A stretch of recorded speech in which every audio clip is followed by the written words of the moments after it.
خالق قیوم صاحب، آپ کے کیا سیاسی حالات دیکھ رہے ہیں؟ یہ پیپل پارٹی اور نون لیگ کی دوبارہ جنگ ہے، یہ کہیں اور طرف نہ لے جائے ان کو اقتدار آتے ہوئے یہ دور نہ چلے جائیں؟ دیکھیے کہ اس وقت پاکستان مسلم لیگ نون کے قائد نواز شریف صاحب کی جو تیسری جلا وطنی سے واپسی ہوئی ہے، اس سے پاکستان کا جو سیاسی منظرنامہ ہے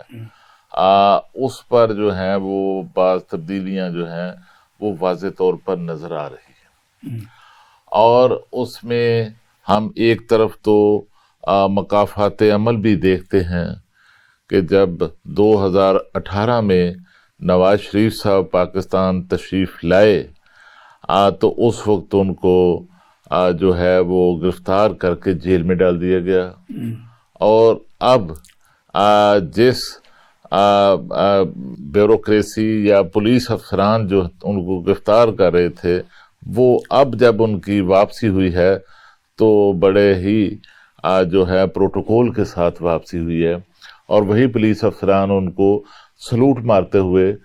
نظر آئے ہیں۔ اس کی کیا وجہ ہے؟ تو دیکھیے، اس کی اصل وجہ یہ ہے کہ میچ فکس ہو چکا ہے۔ اچھا، ماشاءاللہ۔ تو یہ ماضی میں جو ہے وہ 2018 کے انتخابات میں بھی میچ فکس تھا،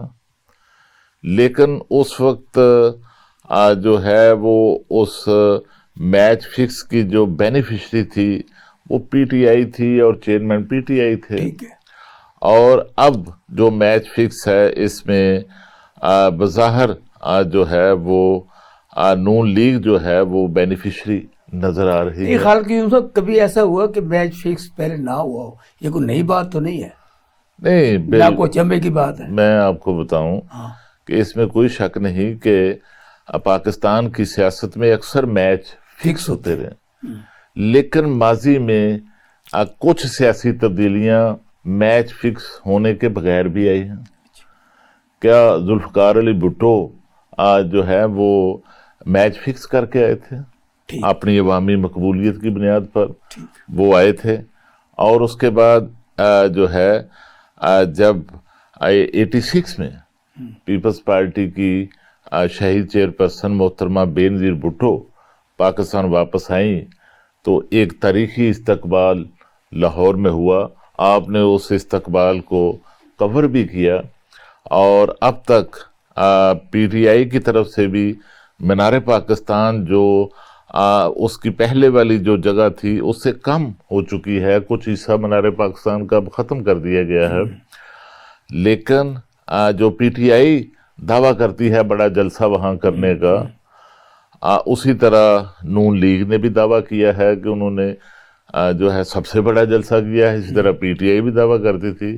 لیکن میں سمجھتا ہوں کہ اس میں کوئی شک نہیں کہ نون لیگ کا جلسہ جو تھا وہ ایک بڑا جلسہ تھا، اور پی ٹی آئی سے بھی شاید بڑا تھا، لیکن یعنی یہ آپ کے جذبات ہیں، لوگ اس کو ایسے نہیں مانتے، لوگ نہیں مانتے، لیکن میں اپنا تجزیہ دے رہا ہوں۔ لیکن میں سمجھتا ہوں کہ جو 10 اپریل 1986 کو محترمہ بے نظیر بھٹو کا استقبال اور جلسہ تھا، اس کا ریکارڈ آج تک نہیں ٹوٹ سکا اور نہ ٹوٹے گا، اور یہی وجہ ہے کہ یہ جو جلسہ ہوا ہے نون لیگ کا، آپ میری بات کا انتظار نہیں نہ کیا، میں اگلی بات بھی آپ کو کر دیں جو آپ کو پسند نہیں ہے، کہ جلسہ جو ہے یقیناً نون لیگ کا بہت بڑا ہوا ہے لاہور کے اندر مینار پاکستان پر، لیکن اس جلسے کا جو ہے وہ کوئی فضا، اس طرح امپیکٹ جو ہے جو آنا چاہیے تھا وہ اس طرح نہیں آیا، اور ایسے لگا کہ پورے پاکستان سے جو بسوں، کوچوں، ویگنوں کے جو جلوس ہیں وہ ان کے ذریعے لوگ مینار پاکستان آئے، لیکن جو لاہور شہر ہے، میں سمجھتا ہوں کہ لاہور شہر کی جو پارٹیسپیشن جس قدر ہونی چاہیے تھی، اور جس قدر لاہور نون لیگ کا ہمیشہ سے گڑ رہا ہے، وہ اس کے مطابق جو ہے وہ ہمیں نظر نہیں آئی، اور یہی وجہ ہے کہ میں دیکھ رہا تھا کہ جب نواز شریف صاحب مینار پاکستان خطاب فرما رہے تھے تو اس وقت لاہور سے باہر سے جو M N A M P A اپنے جلوس لائے تھے، تو میرے کوئی جاننے والے لوگ جو ہیں اس ٹریفک میں وہاں پر کالا شاہ کاکو سائڈ پر جو ہے لاہور سیالکوٹ موٹر وے سے جب رنگ روڈ پر اور بائی پاس پر انٹر ہوتا ہے، تو وہاں پر وہ ٹریفک میں پھنسے ہوئے تھے. تو اس وقت پتہ چلا کہ وہاں تک کالا شاہ کاکو تک باہر سے آنے والے جو قافلے تھے وہ ابھی تک وہ پہنچے تو نہیں. آ رہے تھے، وہ جلسہ گاہ سے بھی باہر تھے، اور یقیناً بہت بڑی تعداد میں لوگ آئے، لیکن لاہور زیادہ لوگ جو ہیں، میرا مشاہدہ یہ ہے کہ لاہور سے باہر سے آئے. جبکہ پی ٹی آئی کا جو جلسہ تھا اس میں بھی ہم نے کور کیا اس کو،